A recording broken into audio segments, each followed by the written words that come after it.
Friends, welcome to அக்வஹரிணி channel. இன்றைக்கி நம்ம போடி நாயக்கனூர்லேருந்து வத்தலகுண்டு வழியாக நம்ம வந்து தேவதானப்பட்டிக்கு போக போகிறோம். இங்கே மூங்கிலெண்ணெய் காமாட்சி அம்மன் கோயில் வந்து ரொம்ப ஃபேமஸ், ரொம்ப சக்தியான ஒரு தெய்வம். அந்த கோயிலுக்கு போக போகிறோம். இது வந்து எங்கள் அப்பாவோட பிறந்த ஊர் வந்து தேவதானப்பட்டி. ஸோ இங்கே தான் வந்து எங்கள் அப்பா வளர்ந்தது, படித்தது எல்லாமே இயர்லி இயர்ஸ். அப்புறம் எங்கள் அம்மா அப்பா கல்யாணம் ஆகி அங்கே தான் இருந்திருக்காங்க கொஞ்ச காலம்.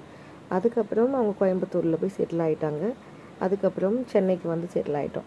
ஸோ இப்போது நாங்கள் பிறந்த ஊருக்கு எல்லா வருஷமும் நாங்கள் இந்த கோயிலுக்கு வந்து தரிசனம் பண்ணிட்டு வருவோம். ஊருக்கு சொந்த ஊர் வந்து எங்களுக்கு பண்ணைக்காடு. நாங்கள் எப்போல்லாம் ஊருக்கு போகிறோமோ, எந்த பக்கம் வந்தாலுமே அம்மாவை பார்க்காம நாங்கள் ஊருக்கு திரும்ப மாட்டோம். அந்த அளவுக்கு எங்களுக்கு ரொம்ப ஸ்பெஷலான ஒரு தெய்வம் இவங்க. முதல்ல தேவதானப்பட்டி போகிறதுக்கு முன்னாடி பார்த்திங்கன்னா, பெரிய குளத்துக்கு முன்னாடி ரைட் கட் ஆகும். அங்கே திரும்பிடணும். நான் அந்த டீட்டெயில்ஸ் வந்து இதில் கொடுக்குறேன்.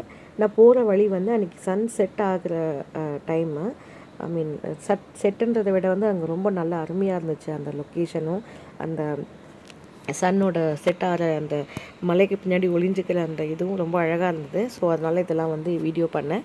தென் நாங்கள் அங்கே போகிறதுக்கு முன்னாடி, பொதுவாக இந்த கோயிலுக்கு போகிறதுக்கு முன்னாடி படித்துறையில் கால் நினச்சிட்டு தான் நம்ம விநாயகரை கும்பிட்டுட்டு, அங்கே காசி விஸ்வநாதர் இருப்பார், அவரை கும்பிட்டுட்டு தான் வந்து காமாட்சி அம்மனை வந்து நம்ம கும்பிட்றதுக்காக உள்ளே வரணும். இதெல்லாம் போகிற பாதைகள். ஸோ இந்த சன்னுக்காக, இந்த சன்னோட கிளேஸ் வந்து எப்படி இருக்குதுன்னு பார்க்குறதுக்காக தான் நான் இந்த வீடியோ இந்த இடத்துல போட்டிருக்கேன். அண்ட் அகெயின் ஊருக்குள்ளே எப்படி போகிறதுன்ற வீடியோ இப்போ போடுறேன். இப்போ பாருங்கள். மஞ்சளாறு டேம்னு ஒரு போர்டு போட்டிருக்கோம். அந்த ரைட் எடுக்கணும். அங்கேருந்து ஸ்ட்ரெயிட்டாக உள்ளே வந்தோடனே police station and government school இருக்கும். அது பக்கத்தில் எண்ணக்கார வீதின்னு ஒரு ரைட்டு கட் ஆகும். அங்கே கோயிலுக்கான பாதைன்னு போட்டிருப்பாங்க. அதுக்கு வழியாக போனீங்கன்னா 2 பக்கமும் தோப்பும் வயலும், நடுவில் வந்து ஒரு தார் ரோடு இருக்கும். அங்கே பார்த்தீங்கன்னா ஒரு பிரம்மாண்டமான ஒரு பிரிட்ஜு. அப்படி பிரிட்ஜ் ரைட்டில் கட் பண்ணால் 18ஆம் படி கருப்பண்ணசாமி, லெஃப்ட்டில் கட் பண்ணால் மஞ்சளாறு டேமுக்கு போகிறது. இந்த ஆர்ச் வந்துடும். இதுதான் வந்து மூங்கிலெண்ணெய் காமாட்சி அம்மன் கோயிலுக்கு போகிற பாதை. இங்கே பார்த்தீங்கன்னா இந்த ஊருக்குள்ளே வந்து ஒரு கட்டுப்பாடு இருக்குது. கோழி கூவக்கூடாது, அந்த மாதிரி சங்கு சத்தம் இதெல்லாம் கேட்கக்கூடாதுன்றதுனால இந்த இடத்துல வந்து வீடுகளே இருக்காது. அதனால் வந்து இவங்க காட்டுக்குள்ளே தான் இந்த கோயில் இருக்குது. இன்னமும் இந்த இடத்துல வந்து வீடு பகுதிகள் கிடையாது. மக்கள் வந்து இங்கே வசிக்க மாட்டாங்க. இதுக்கு கட்டுப்பாடு இருக்கிறதுனால அப்படி இருக்குது. இப்போ வந்து சின்ன கவர்மெண்ட்டோட கடை வைக்கிறதுக்கும் இந்த மாதிரி ஃபெசிலிட்டிஸ்லாம் வந்துட்டுருக்கு. பட் ஸ்டில் இங்கே வந்து தங்குறதுக்கு யாருக்குமே அனுமதி கிடையாது. அம்பாள் வந்து இது வரைக்கும் யாரையும் அனுமதிச்சு கிடையாது. ஏன்னா அவங்க தபஸ் குலத்தில் இருக்கிறாங்க, தவத்தில் இருக்கிறாங்க. அது கலைக்கக்கூடாதுன்றதுனால ஊருக்கு இப்படி ஒரு கட்டுப்பாடு இருக்குங்க. நம்ம ஒரு வழியாக வந்து கோயிலோட வாசலுக்கு வந்து அடைச்சிட்டோம். இதுதான் அந்த பெரிய மதில் சோரோட கோயில். இங்கே தான் வந்து இனிஷியலாக வந்து அம்மனை வந்து நம்ம பிரதிஷ்டை பண்ண இடம். இனிஷியலாக அதாவது ஒரு 6-7 காலங்களுக்கு முன்னாடி, பாண்டிய மன்னர்களுக்கும் முன்னாடி இருந்த காலங்களில் இது நடந்திருக்கு அப்படின்னு சொல்கிறாங்க. இந்த இடம் தான் நம்ம உள்ளே என்டர் ஆகிற என்ட்ரன்ஸு. இங்கே இருக்கிற காமாட்சி அம்மனுக்கு வந்து உரிக்காத பழம் அண்ட் உடைக்காத தேங்காய் தான் நெய்வேத்தியம் பண்ணுவாங்க. அங்கே வந்து திணை மாவு வந்து நம்ம வந்து கொடுக்கலாம், தேன் கொடுக்கலாம். மற்றபடி எதுவுமே சமைச்ச பொருள், வெந்த பொருள் எதுவுமே வந்து அம்பாளுக்கு கொடுக்க மாட்டாங்க. காமாட்சி அம்மன் கொடுக்க மாட்டாங்க. இன்கேஸ் நம்ம வேண்டுதல் வச்சுருக்கோம், பொங்கல் வைக்கிறதுக்கான இடம் இருக்குது. அங்கே வச்சுட்டு அங்கே இருக்கிற விநாயகருக்கு படைச்சிட்டு நம்ம அங்கேயே முடிச்சிடணும். சாப்பிட்ற பொருள் வந்து அம்பாளுக்கு எடுத்துகிட்டு போகக்கூடாது. இந்த மண்டபங்கள்லாம் அவ்வளோ வைப்பு உள்ள இடம். இங்கே வந்து எங்கள் அப்பா வந்து இறந்து போனதுனால அவர் பேரில் வந்து காளி அம்மன் படம் வந்து நாங்கள் வரைஞ்சி இதில் போட்டிருக்கோம். நாங்கள் வரைஞ்சி ஒரு 12 to 13 இயர்ஸ் ஆகுது இந்த மண்டபத்தில் போகும்போது. நான் ஃபைனலாக எங்களோட பிக்சரோட அந்த ஃபோட்டோவையும் உங்களுக்கு நான் போஸ்ட் பண்ணுறேன். இந்த மாதிரி வந்து குழந்தை வர வேண்டி குழந்தை பெற்றுக்கிட்டவங்க கரும்பில் வந்து மஞ்சள் துணியில் வந்து குழந்தைய தூளி போட்டு எடுத்துகிட்டு வந்து கோயிலை 3 சுற்றி வந்து அம்பாள் கிட்ட குழந்தைய கொடுத்து உள்ளே வச்சு நிலக்கதவு கிட்ட வச்சு கொடுப்பாங்க. மாலை போட்டு கொடுப்பாங்க. குழந்தை வந்து தாயோட குழந்தைன்னு சொல்லி கொடுப்பாங்க. என்னோடய பெரிய பையனும் சரி, சின்ன பையனும் சரி, 2 குழந்தையுமே நான் அந்த மாதிரி தான் வந்து வாங்கிட்டு வந்தேன். வேண்டுதலில் பிறக்கணுன்ட்டு இல்லை, இந்த ஊர் வழக்கம் அது, அந்த மாதிரி பண்ணிட்டு வந்தோம். இங்கே வந்து எப்போவுமே ஒரு 4-5 பசு, குட்டி பசு இங்கே இருந்துகிட்டே இருக்கும். இங்கே இருக்கிற நெய்யும் வந்து யூஸ் பண்ணுவாங்க. இங்கே நீங்கள் வாசல் வரைக்கும் நெய்யை வந்து நீங்கள் டேஸ்ட் பண்ணிக்கலாம், என்ன வேணால் பண்ணிக்கலாம். வாசலுக்குள்ளே கொண்டு வந்த நெய் வந்து பாய்சனுக்கு சமம், விஷத்துக்கு சமம். ஏன்னா வந்து அது வந்து காமாட்சி அம்மனோடது. அதனால் அங்கே பக்கத்தில் ஒரு ரூம், இப்போ நான் காமிக்கிற இடத்துல ஒரு ரூம் இருக்குது. அங்கே வந்து கிட்டத்தட்ட 1000 வருஷத்துக்கு முன்னாடி இருக்கிற நெய் கூட இன்னமும் வந்து நல்லா உயிர்ப்போடு இருக்குதுன்னு சொல்லுவாங்க. அம்மன் வந்து உயிரோடு இருக்காங்க. காமாட்சி அம்மன் வந்து உயிரோட்டமாக இருக்காங்கன்னு சொல்லுவாங்க. இந்த நிலைக்கதவுக்கு உள்ளே 3 நிலைக்கதவு இருக்குது. அதுக்குள்ளே தான் காமாட்சி அம்மன் இருக்காங்க. இப்போ நான் காமிச்சிட்டு இருக்க அந்த கிரீடம் இருக்குது பார்த்தீங்களா, கலசம் இருக்குது பார்த்தீங்களா, அங்கே தான் காமாட்சி அம்மன் இருக்காங்க. நம்ம இந்த இடத்துல நின்று அவங்கள வந்து பார்க்கலாம். இங்கே வந்து குழந்தை வேண்டுறவங்க இந்த வில்வ மரத்தில் வந்து தோழியெலாம் கட்டிட்டு போவாங்க. நினச்சது அவங்க வந்து தருவாங்க. இங்கே வந்து பார்த்திங்கன்னா ஈவினிங் 6 மணிக்கு நடக்கிற சாயலக்ஷ பூஜை தான் ரொம்ப ஸ்பெஷல். அப்போ வந்து ஒரு பாட்டு பாடுவாங்க. அந்த பாட்டை நான் கண்டிப்பாக இந்த இடத்துல போஸ்ட் பண்ணுறேன். அப்போ ஃபுல்லாக கோயில் ஃபுல்லாக ஜெகஜோதியாக விளக்கு வச்சு உரிமை மேலே வச்சு செம்மையாக இருக்கும். யூஸ்வலாக அந்த காலத்தில் ஈவினிங் 6 மணிக்கு மட்டும்தான் விளக்கேற்றி சாமி கும்பிடுவாங்க வருவாங்க. ஏன்னா அவங்க தவத்தை கலைக்க மாட்டாங்க. இப்போ பார்த்தீங்கன்னா இந்த மதில் சுவர் பார்க்குறீங்களே, இவ்வளோ தூரத்துக்கு வந்து உள்ளே அடைப்பட்டிருக்கு. ஏன்னா வந்து உள்ளே போகக்கூடாதுன்றதுனால. முன்னொரு காலத்தில் இதுக்கு ஒரு கதையும் இருக்குது. இந்த கோயிலில் திருப்பணிகள் செஞ்சுட்டு இருக்கிறவங்க அந்த பாட்டு பாடுறதை நான் ரெக்கார்ட் பண்ணியிருக்கேன். அதை நான் இந்த இடத்துல போஸ்ட் பண்ணுறேன் இன்னும் கொஞ்சம் நேரத்தில். இந்த கட்டுப்பாடுகளோடு இந்த கோயிலுக்கு வரணும். இங்கே இருக்கிற நெய் மேலே வந்து ஈயோ ஒரு சின்ன பூச்சியோ தேனீக்களோ எதுவுமே பார்க்க முடியாது. மாலையிலும் சரி நெய்யிலையும் சரி இந்த மாதிரி எந்த விஷயமே பார்க்க முடியாது. ஏன்னா வந்து அது அம்பாளுக்கு கொடுத்த நெய்வேத்தியம் அப்படின்னு நெய் வந்து அம்பாளுக்கு கொடுத்ததுன்றதுனால அதில் வந்து எந்த ஒரு புல் பூச்சி பூண்டு அந்த புழு எதுவுமே வந்து அங்கே வந்து இருக்கவே இருக்காது. நீங்கள் மாலையில் கூட வந்து வெளியில் இருக்கிற தொங்கி போட்டிருக்கிற மாலையில் வந்து எல்லா பூச்சியோ எல்லாமே பார்க்கலாம். குட்டி குட்டி இன்செக்ட்ஸ்லாம் பார்க்கலாம். நீங்கள் ஒன்ஸ் கோயிலோட நிலைக்குள்ளே நுழைஞ்சிட்டிங்க அப்படின்னா அதில் ஒரு பூச்சி கூட இருக்காதுங்க. நான் வந்து லைவாக வந்து குழந்தையிலேருந்து இதை அனுபவித்த ஒரு விஷயம். அதனால சொல்கிறேன். இவங்களுக்கு காவல் தெய்வமாக இருக்கிறது 18ஆம் படி கருப்பண்ணசாமி. யூஸ்வலாக இந்த கோயிலுக்கு போயிட்டு நம்ம வந்து கருப்பண்ணசாமி கிட்ட உத்தரவு வாங்கிட்டு தான் வரணும். பட் இப்போ வந்து முன்னாடிலாம் வண்டிகள் இல்லாத காலத்தினால அங்கேயே பக்கத்துலேயே கருப்பண்ணசுவாமி நினச்சிட்டு கும்பிட்டுட்டு நம்ம கோயிலுக்கு நேராக நின்று கும்பிட்டு வருவாங்க. இப்போ வண்டி வாகனங்கள் வசதி வந்ததுனால இப்போ எல்லோரும் தோப்புக்குள்ளே போயிட்டு கும்பிட செய்கிறாங்க. இங்கே வந்து சத்திய வாக்கு வந்து கொடுத்துட்டு வருவாங்க. நம்ம ஏதாவது குடும்ப பிரச்சனைகள் இருக்குது, ஏதோ ஒரு இன்சிடென்ட்ஸ் இருக்குது, நம்ம வந்து சத்தியம் பண்ணணும் அப்படின்ற சூழ்நிலை இருக்கிறவங்க இங்கே வந்து சத்தியம் பண்ணிட்டு தாங்க போவாங்க. இன்றைக்கும் வந்து 18ஆம் படி கருப்பண்ணசுவாமி வந்து மதுரையில் எப்படி கள்ளழகருக்கு வந்து காவலாக இருக்கிறாங்களோ அதே மாதிரி இந்த காமாட்சி அம்மனுக்கும் இவங்க தான் வந்து காவல் தெய்வம். இப்போ வந்து ரீசெண்ட் டைம்ஸில் இங்கே வண்டி ஜாஸ்தி வர்றதுனால நிறைய பேர் இங்கே வந்து போகிறாங்க. அண்ட் இந்த கருப்பண்ணசுவாமி பார்க்குறதுக்கு பயங்கர வைபாக இருக்குங்க. நம்மளுக்கு உடம்பெல்லாம் சிலிர்த்துறோம். நீங்கள் பார்த்தீங்கன்னா இவங்கெல்லாம் வந்து இந்த சத்திய வாக்குக்காக இங்கே வெயிட் பண்ணிகிட்டு இருக்காங்க. இவங்கெல்லாம் நீங்கள் இங்கேருந்து பார்க்கலாம். நான் ஜஸ்ட் அந்த படிக்கட்டு வரைக்கும் காமிக்கிறேன். கருப்பண்ணசுவாமி நல்லா தலையில் வந்து ஒரு மல் கட்டோட சூப்பராக இருப்பார். அருவாளோட கொஞ்சம் பார்க்க பயமாக இருக்கும். கூட்டம் இல்லாமல் இருக்கிற நேரத்துக்கு வரும்போது நம்மளுக்கே கொஞ்சம் பயமாக தான் இருக்கும். மக்கள் நடமாட்டம் கூட்டம் இருக்கும்போது போகும்போது நல்லாயிருக்கும். இது ஒரு மலை கொடைவரலே இங்கே இருக்கிறாங்க. யூஸ்வலாக மழை காலத்தில் இங்கே வர்றது கொஞ்சம் ரிஸ்க்கு தான். ஏன்னா தண்ணி நிறைய போகுன்றதுனால. இவர் தான் 18ஆம் படி கருப்பண்ணசுவாமி. அம்மா இருந்து உள்ள இருக்கு. இது வந்து 3வது கதவு. இது வந்து பக்தர்கள் கொடுக்கறது தான் இந்த கோயிலுடைய விசேஷம். அம்மா பிறந்தது வந்து காஞ்சிபுரம் காமாட்சி. அது வந்து இங்கே ஒரு அவதாரம். அங்கேருந்து தான் இங்கே வந்து அம்மா வந்து ஒரு அசுரனை வந்து வதம் பண்ணுறதுக்காக இங்கே வந்ததே. அசுரனை வதம் பண்ணி முடிச்சுனே அம்மா சிறு குழந்தைய காட்சி கொடுத்து ஒரு மூங்கி பெட்டில் ஆற்றுல வந்து மிதந்து வந்தது.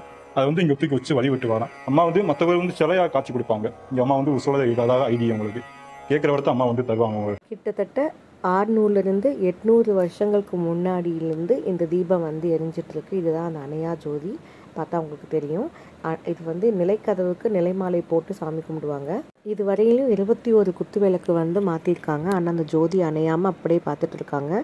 அம்பாளுக்கு காமாட்சி அம்மனுக்கு நெய் வாங்கி கொடுத்து வேண்டிக்கிறவங்களுக்கு கேட்டது கொடுப்பாங்க. அப்புறம் சங்கு சக்கரம் போட்டிருக்கு. விஷ்ணு அம்சமாக வந்து இந்த கதவில் காமாட்சி அம்மன் இருக்காங்க. அம்பாளுக்கு ரொம்ப உகந்தது நெய் தாங்க.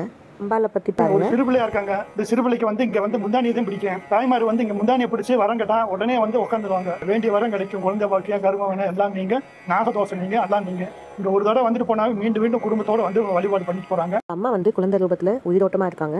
அதனால் வந்து அப்பப்போ வந்து நம்மளுக்கு சலங்க சத்தம் கேட்கும், சிரிக்கிற சத்தம் கேட்கும், அழுகிற சத்தம் கேட்கும்.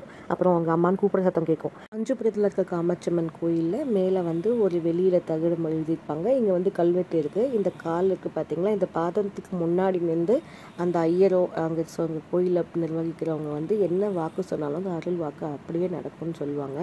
இன்னொன்று பார்த்தீங்கன்னா இங்கே குறியும் சொல்லுவாங்க. குறி அப்படின்னா இந்த நல்ல நல்லது நடக்குமா நடக்காதான்னு கேட்குறதுக்கு வருவாங்க. அதாவது கோயில் திருப்பணிகள் பண்ணலாமா வேணாமா, பக்கத்தில் இருக்க நிறைய கோயில்களுக்கெல்லாம் இங்கே தான் வந்து கேட்பாங்க. அப்போ வந்து கவுளி வந்து சத்தம் கொடுக்கும். இடது பக்கம் கொடுத்தா அது வேண்டானும், வலது பக்கம் கொடுத்தா ஓகே அப்படின்றதும் அர்த்தமாமா. அதே மாதிரி நிறைய பேருக்கு கவுளியாகவும் நாகமாகவும் கருநாகமாகவும் வந்து இந்த அம்மன் வந்து காட்சி அளிப்பாங்க. எங்கள் ரிலேட்டிவ் ஒருத்தவங்க வந்து இந்த மாதிரி வந்து உண்மையாகவே நீ அம்மா நீ இருக்கி அம்மா நான் இருந்தால் எனக்கு காமிமான்னு சொல்லி கேட்டிருக்காங்க. அப்போ வந்து அவங்களுக்கு கருநாகம் வடிவில் வந்து அவங்களுக்கு வந்து தரிசனம் கொடுத்துருக்கதா சொல்லியிருக்காங்க. நிறைய பேர் இந்த மாதிரி பார்த்துருக்கிறதுக்கு சாட்சிகள் சொல்லியிருக்காங்க. அந்த மாதிரி சொல்லும் போதே நம்மளுக்கு அப்படியே புல்லரிக்கும், அப்படி கூஸ் பம்ப்ஸ்லாம் வர ஆரம்பிச்சிடும். இது வந்து படித்துறைங்க. முதல்ல படித்துறைக்கு வந்துட்டு தான் நம்ம விநாயகரை சேவிச்சுட்டு அதுக்கப்புறம் தான் காசி விஸ்வநாதரை கும்பிட்டுட்டு அதுக்கப்புறம் தான் நம்ம வந்து காமாட்சி அம்மனை பார்க்க போனோம். என் பையன் தண்ணியில் விளையாடணும்னு சொல்லி ரொம்ப அடம் பிடிச்சி கேட்டான். பட் அங்கே ரொம்ப வழுக்கொண்டதுனால இறக்கிறதுக்கு பயம். கீழே ஃபுல்லாக நல்லா குட்டி குட்டி குட்டி மீனோட குட்டீஸ்லாம் இருந்தது. நல்லா நாங்கள் தண்ணியில் என்ஜாய் பண்ணிவிட்டு நாங்கள் விநாயகரை கும்பிட்டுட்டு இப்போ வந்து நாங்கள் மெயின் கோயிலுக்கு போக போகிறோங்க.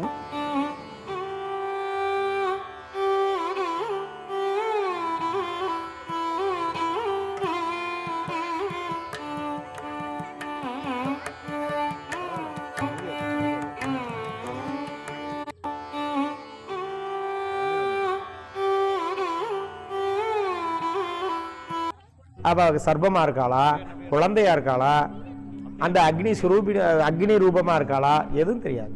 ஏன்னா மனிதனால் வைக்கப்படாத பொருள் உள்ள இருக்கு. காமாட்சி தேவர்னு சொல்லி இங்கே காவலை இருந்தவங்க நைட்டில் வந்து காவல். நாங்கள் போகிறோம்னு சொன்னால் அவங்க வந்து இங்கே இருப்பாங்க. ஒத்த கோயில், எந்த ஆள் புழக்கமும் இருக்காது. அதில் இருந்தாங்க. அவங்க வாரிசுகள் இப்போ கோயில் காவக்காரங்களா இவங்க எல்லாம் வர்றாங்க. மோளையத்தேவர், வீரணத்தேவர், அந்த 3 பேர் 3 தாத்தைய பிள்ளைங்க வாரிசுகதை இப்போ இதெல்லாம் பார்த்துக்கிட்டு இருக்காங்க. அவங்க தான் இன்னும் இங்கே கோயிலில் ரைட்டு தான் இருக்காருன்னா இவன் மலையத்தேவருடைய வாரிசு. இந்த வருஷத்துக்கு ஒரு காவக்காரங்க மாறுவாங்க. அந்த மாதிரி இங்கே நடக்கும். அப்போ தாத்தா அவங்க இங்கே தங்கி இருக்கிற போது சொல்லுவாங்க, ஒரு குழந்தை சில்லு சில்லு சில்லு சில்லுன்னு அந்த கொலுசு போட்டு ஓடின சத்தம் கேட்குது, அந்த ஓடுற சத்தமெல்லாம் கேட்டதுன்னு சொல்லுவாங்க. அந்த மாதிரி உயிரோட்டம் அவங்க இங்கே இருக்காங்க.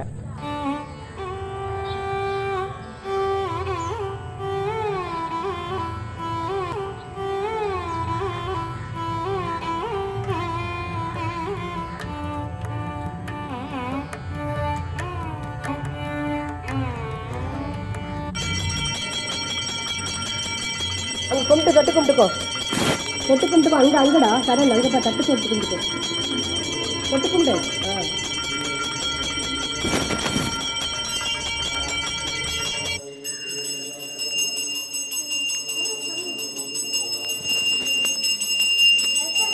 மூங்கிலனை காமாட்சி அம்மனின் வரலாற்று பாடல் இது ஒவ்வொரு சாயரட்ச பூஜையின் போது இங்கு ஒழிக்கப்படுகிறது. இந்த வரலாற்றை கேட்டு எல்லா மக்களும் எல்லா நாளும் பெற உங்களை எல்லோரையும் வேண்டிக் கொள்கின்றேன். ஆத்தாளையங்கள் அபிராமி வள்ளியை அண்டமெல்லாம் பூத்தாளை பூத்த வண்ணம் புவியனைத்தும் காத்தாளை மாதுளமு நிறத்தாளை அங்கையிற் பாசாங்குதம் கரும்பும் வில்லும் சேர்த்தாளை முக்கண்ணியை தொழுவார்க்கு ஒரு நாளும் ஒரு தீங்கில்லையே. அம்மா பிறந்தது காஞ்சிபுரம், அசுரனை வதம் புரிய வந்தது தெய்வதானம். அசுரனை கொன்று 300 மூங்கினில் முதல் மூங்கி உண்படுக்கை, 400 மூங்கினில் நடுமூங்கி உண்படுக்கை, உச்சி செடிதான் மகிழ்ந்து ஜடைக்கு ஒரு லிங்கம் வைத்து தபசு பண்ணும் வேளையிலே அப்பீச்சி மண்ணாடி உமை அஞ்சனமை போட்டு உமை கண்டுமே கொண்டு போனான், உமை கொண்டனைக்க மாட்டாமே. அப்பீச்சி மண்ணாடி குடும்பத்தை சீர்குலைய செய்தவளே, நீ சீர்குலைய செய்ததினால் அப்பீச்சி மண்ணாடி உமை பொட்டியில் தான் அடைத்து லிங்கம்மா கேணி பாதாளம் தன்னருகையில் போட்டான். உன் பொட்டி மிதக்க தலையாத்து கோம்பையிலே தங்கமள பெய்தங்கே, மூளையாத்து கோம்பையிலே முத்துமள பெய்தங்கே. இருட்டாரும் வரட்டாரும் ஏகமாய் வெள்ளம் வந்து கேணி நிறைதம்மா உன்னுடைய பொட்டி தானாம் இருக்குதங்கே. சுத்துது பொட்டி சுழலுது பொட்டி தாண்டுது பொட்டி தவ்வாளம் தான் போட்டு வருகுது கீழ் திசையில் அன்னகாமு பொட்டி தருகுது மூங்கில் பண்ணை. அம்மா கருணாக ரூபம் கொண்டு தங்கினால் புட்டு கண்ணில் உமக்கு ஈனா கிடேரி இளங்கிடரி பால் கொடுக்க, காராமணி கிடேரி கண்ணு குட்டி பால் கொடுக்க. அந்த மாட்டை சரி பார்த்தான் ஊதினான் சங்கு உலகமெல்லாம் தத்தளிக்க வருகுது கீழ்தசையில் அன்னகாமுக்கு வகையுடனே பால் கொடுக்க அந்த மாட்டை அடித்தானாம் மகாபாவி கம்பளத்தான் அவனை கண்ணும் தெரியாமே கபோதியாய் வைத்தவளே அவர் மூவரும் தான் வணங்க கண் வெளிச்சம் தான் கொடுத்து வீடு கட்டி வையும் என்றுரைக்க உமக்கு ஒத்த புளிய மரம் ஒரு குறுக்கம் காரக்கட்டு வீடு உன்னுடைய வாசலிலே கண்ணுக்குட்டி மேதொழுவு உள்ளே உறக்கிணறு உன்னுடைய வாசலிலே கிணறு நித்த நெய் விளக்கு நீதி விளங்குதங்கே தென்னங்கிடுகளாம் திருவாட்சி மண்டபமாம் வரங்குடுப்பைன்னு சொல்லி வருகுதம்மா அசிமச்சனம் தங்கரளி மாலை உன் தலையிலிடும் பூமாலை மல்லிகப்பு மாலை உன் மடியிலிடும் பூமாலை மாலை கழுத்தி ரெட்டொருமிதாளமிட ஒத்த சங்கு நாதமிட பொழுதிறங்க பூஜை கொள்ளும் புதுமையுள்ள நல்காமு இவர்களை காக்கவே வேணும் அம்மா கம்பானதியவளே உமை வழிபடுவோர் இல்லடம் பூமி இருக்கும் அந்த தாவளத்தில் கட்டுமனையும் கடத்ததோர் அரவணையில் ஏவல் பிள்ளி சூனியங்கள் அணுகாமல் கண்ணேறு நாவேறு காலேறு அணுகாமல் பேய் பிசாசு பெருங்காத்தணுகாமல் உடலில் நோய் நொடி பிடிபடை இல்லாமல் குடும்பசேமம் வந்து சகல ஐஸ்வர்யம் வந்து லட்சுமிராட்சம் வந்து கிரகதோஷ நிவர்த்தியம் வந்து ஆயுள் ஆரோக்கிய பலம் வந்து சந்தான பாக்கியம் வந்து மால மாங்கல்ய பலம் வந்து குழந்தைகளுக்கு உத்தியோக பிராப்தி பலம் வந்து விவசாயம் என்ன வந்து மலை மாறி வந்து வாகன யோகம் வந்து சகல சௌபாக்கியம் வந்து குலதேவதா மூங்கிலனை காமாட்சி அனுகிரகம் வந்து காத்து ரட்சித்தள்ள வேணும். ஓம் ஸ்ரீம் மூங்கிலனை காமாட்சி உமையவளுடைய காவல். காஞ்சிபுரத்துல இருந்துதான் ஆரம்பிக்குது. இந்த இடத்துக்கு பேர் வஜ்ராபுரி. வஜ்ராபுரியில வஜ்ரதந்தன் அசுரன் வந்து கொடுங்கோலாட்சி புரிகிறான். ஏன் அப்படி பண்றான்னு சொன்னும் போது அவன் வரம் வாங்கிய விதம் யோனியில் ஜெனிக்காத குழந்தையினால எனக்கு அழிவு அப்படிங்கிறான். அப்ப தாய் வீட்டில் பிறக்கலாம் உலகத்துல குழந்தையை அவதரிக்காது, இருந்தாலும் தேவர்கள் உருவாக்கிடுவாங்க. அப்ப அந்த குழந்தையினுடைய கை நெகங்களால தான் என்னை கிள்ளி வதைக்கணும் அப்படின்றாங்க. அப்ப அப்படியே கொடுத்துருக்கான் அப்படின்னு சொல்லவும் அவன் நமக்கு அழிவே இல்லைன்னு தேவர்களை பூரா இம்சு வர்றான். அப்ப அந்த துன்பம் தாழாத தேவர்கள் காஞ்சிபுரத்துல அது சிவபெருமான்கிட்ட முறையிட சிவபெருமான் வந்து காஞ்சிபுரம் எப்போ வரம் கொடுத்ததோ அப்பயே அவனை அழிக்கிறதுக்கு காஞ்சிபுரத்தில் நான் உருவாக்கிட்டேன், அம்பாள்கிட்ட போய் வரங்க கேளுங்கன்னு சொல்லும்போது அம்மா பிறந்தது காஞ்சிபுரம் அசுரனை வரம் புரிய வந்தது தெய்வதானம் அசுரனை கொன்று 300 மூங்கினில் முதல் மூங்கி ஒன்படுக்கை 400 மூங்கினில் நடுமூங்கி ஒன்படுக்கை உச்சி சடைதான் வகுந்து ஜடைக்கு ஒரு லிங்கம் வைத்து தபசு பண்ணும் வேளையிலே அப்பீச்சி மண்ணாடி உமை அஞ்சனமை போட்டு உமை கண்டுமே கொண்டு போனான். அப்ப அவனுக்கு அழிவில்லைன்னு சொல்லி மனநிலையில் இருக்க தேவர்கள்லாம் போய் முறையிட நான் வந்து வதச்சு தரப்பான்னு சொல்றாங்க. அவ தாய் இல்லையா, அதனால பிரம்மனை தூது அனுப்புறாங்க. வேண்டாம், பெரிய சிவபக்தன், போய் அவன்கிட்ட சொல்லுங்க அப்படின்னு. மும்மூர்த்தியில ஒருத்தர் வந்து நீ கெஞ்சும் போது யாரா இருந்தாலும் வர சொல்லுங்க அப்படிங்கிறான். அப்ப சண்டி அனுப்புறாங்க, தோத்துறாங்க. சாமுண்டி அனுப்புறாங்க, தோத்துறாங்க. படைபலம் எல்லாம் தோத்துறது. ஏன் தாயே உனக்கு தெரியாத ஒன்னா, உங்களுக்கு தான் தெரியும் அவனை வதைக்கக்கூடிய வலிமை. அப்ப நானே வரேன்னு சொல்லி அவனுக்கு ஒரு ஈ போற மாதிரி தெரியுது. இந்த ஒரு சிறு ஈ என்ன பண்ணி போடும் அப்படின்னு இருக்கும்போது பாலரூபத்திலேயே விஸ்வரூபம் எடுக்கிறாங்க அம்பிகை. அவன் பொரிய சின்ன பொருளாகிற மாதிரி அந்த குழந்தைகளுக்கு ஒரு சிறுபிள்ளைகளுக்கு ஒரு கோபம் வந்தா என்ன செய்யும், எதையும் பிச்சிரும், உடச்சிரும். அது மாதிரி கிள்ளி எரிஞ்சதுதான் தலையாறு. நீங்க கொடைக்கானல் போகும் பாதையில எலிவாழ் அருவின்னு முதல்ல ஒரு பெரிய அருவி தெரியும். அது வந்து அவனுடைய சிரசு விழுந்த இடம் தலையாறு. தலை விழுந்து மூளை சிதற இடம் மூளையாறு. மூளையாறுன்னு ஒரு ஊர் இருக்கும். அவனுடைய அங்கத்தை கழிச்சு குளக்காயெல்லாம் தூக்கப்பட்ட புலை ஊத்து.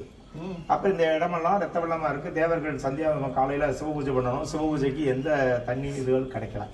அப்ப சிவனந்தனிக்குள்ள ஆளாக போறோம்னு சொல்லி தேவர்கள் பூரா இறைவன் கேட்க வேண்ட தேவர்களான நீங்க துன்பம் வர நேரம் நினைப்பீங்க, அப்புறம் மறந்துடுவீங்க. அம்பிகை ஆதிசக்தியினுடைய அம்சம் தான் இங்க சினம் அதை வதம் புரிஞ்சு அதனால ஏற்பட்ட அந்த உக்ரத்தோடயே உட்காந்துருக்காங்க. அவங்க சினம் தணிஞ்சால்தான் அவங்க பிரம்மகத்தி தோசனம் வரை தபத்துக்கு போக முடியும். அப்படிங்கும் போது தேவலோகத்துல இருந்து 108 கலசங்களை தீர்த்தம் கொண்டு வந்து அம்பிகை அபிஷேகம் பண்ணாங்க. அந்த மஞ்சள் தண்ணி எங்கப்பட்டதோ அது பூரா மஞ்சளா புனிதம் பண்ணது. அதனால மஞ்சளாறுன்னு பேரும் மஞ்சள் நதிக்கரையில அம்மன் ஆலயம். அதன் பிறகு அம்பிகை வளத்துல போய் தவம் முடிகிற காலம் தேவர் காலம். தேவர் காலம், ரிஷி காலம், ராஜாக்கள் காலம், ஜமீன் காலம், இவ்வளவு காலம் உள்ள தவத்துல இருக்காங்க. அப்ப அம்மனுக்கு வந்து பக்தர்கள் கருவாடிக்கக்கூடிய அந்த கால நேரம் வர்றதுனால தாண்டிக்குடின்னு பண்ணக்காடு பக்கத்துல ஒரு ஊருங்க. அதுல தாண்டிக்குடியில் அப்பிச்சி மண்ணாடின்றவர் வேட்டைக்கு வர்றாரு. வேட்டைக்கு வந்தா மிருகங்கள் கிடைக்கல. மிருகங்கள் கிடைக்கணும்னே அஞ்சனமை போட்டு பாக்குறாரு. மிருகங்கள் இல்லாமல் ஒரு அழகான குழந்தை விளையாண்டுக்கிட்டு இருக்கிறது தெரியுது. ஆனால் மணப்பகுதியில் இப்படி ஒரு குழந்தையா நம்ம எடுத்து போய் வளர்ப்போமேன்னு சொல்லி கம்பளியில் கட்டி தன்னுடைய இடத்துக்கு எடுத்து போகிறார். இப்படி போட்டு போன வெயிட்டை வீட்டுக்கிட்ட போகும்போது லேசாக போயிடுது.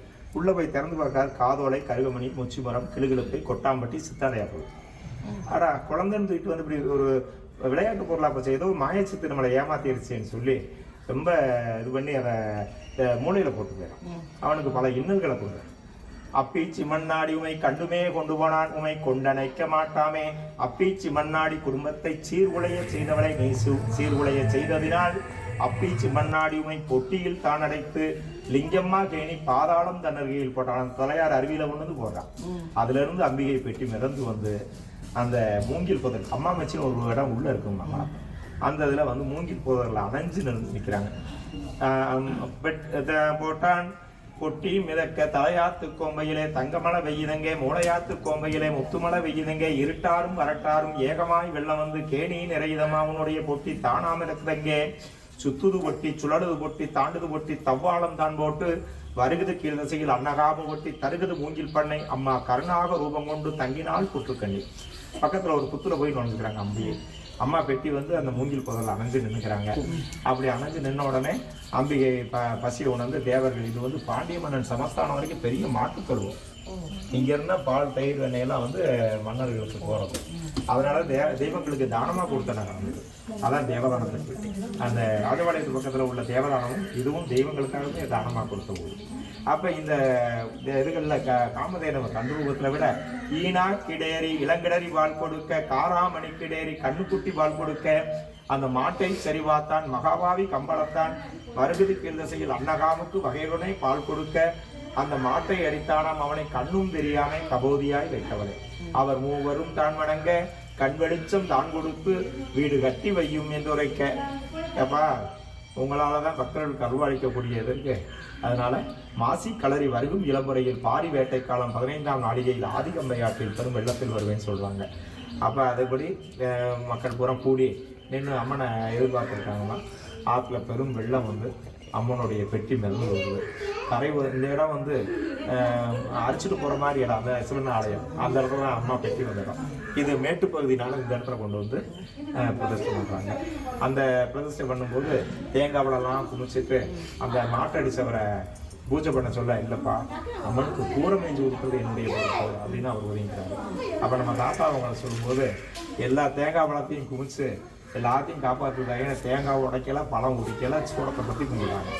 அப்போ இது தவறா போயிடுச்சோம் அப்படின்னு சொல்லி அம்பிகையிடம் கேட்க, உடையாத தேங்காயும் உரியாத வாழைப்பழம் எனக்கு நைவேத்தியம், அன்ன நைவேத்தியம் வேண்டாம், தேனும் தினைமாவும் அம்மா எனக்கு நைவேத்தியம். அதே மாதிரி அம்பிகைக்கு வந்து இல்லறத்தார்கள் குடியிருக்கக்கூடாது, கோழி கூவுற சத்தம் கேட்கக்கூடாது, உரல் வழக்கை இடிக்கிற சத்தம் கேட்கக்கூடாது. இதன் அடிப்படையில் நான் அந்த இடத்துல இருந்து அல்வாளிக்கணும்னு சொன்னாங்க. அதுல இருந்து அந்த பூஜை உள்ளேயே நடந்து வருது.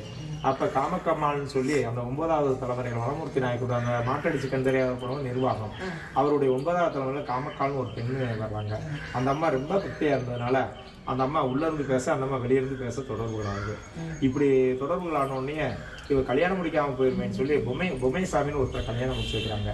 பொம்மலிங்கன்னு ஒரு பையன் பிறக்குது. அப்ப அந்த அவர் கணவர் தவிர உடன்கட்டை ஏறக்கூடிய காலம், உடன்கட்டை ஏற வேண்டாம், பக்தி சிரதையான பொண்ணு, அந்த பையனை 2 பேரும் கோயிலுக்கு விட்டுலாம்னு விடுறாங்க. கோவில் மாடுகளை பையன் மேய்க்கிறான், அந்த அம்மா கோவிலுக்கு சுத்தம் பண்றாங்க. அப்ப நம்ம பேசுறத பார்த்துட்டு அவன் சந்தேகப்பட்டு கேட்குறான். அப்ப நான் பெட்டியை திறந்து பார்க்கணும்னு கேட்கறான். அம்மா சொல்லியும் கேட்கல. அப்ப சந்தனக்கட்டையை அடுக்கி வச்சுட்டு என்னை வந்து பார்க்க சொல்லுன்றாங்க. ஏன்னா ஒளித்த தாங்க முடியாதுன்னு சொல்லி எவ்வளவோ சொல்லி கேட்கல. அப்புறம் வந்து திறக்க குழந்தையினுடைய சுண்டுவிரல் கேப் திறக்க அவனுடைய சிரசு தரிச்சு தவறியதான். இனி ஒரு அசம்பாவிதம் நடக்கக்கூடாதுன்னு அன்னைக்கு மூடப்பட்ட கதவு, அந்த கதவு தான் அந்த கோட்டை சோழனுடைய ராஜநிலையினுடைய கதவு தான் இப்போ பூஜை பண்ண முடியாது. அதன் பிறகு எந்த ஒரு இதுவும் இல்லை.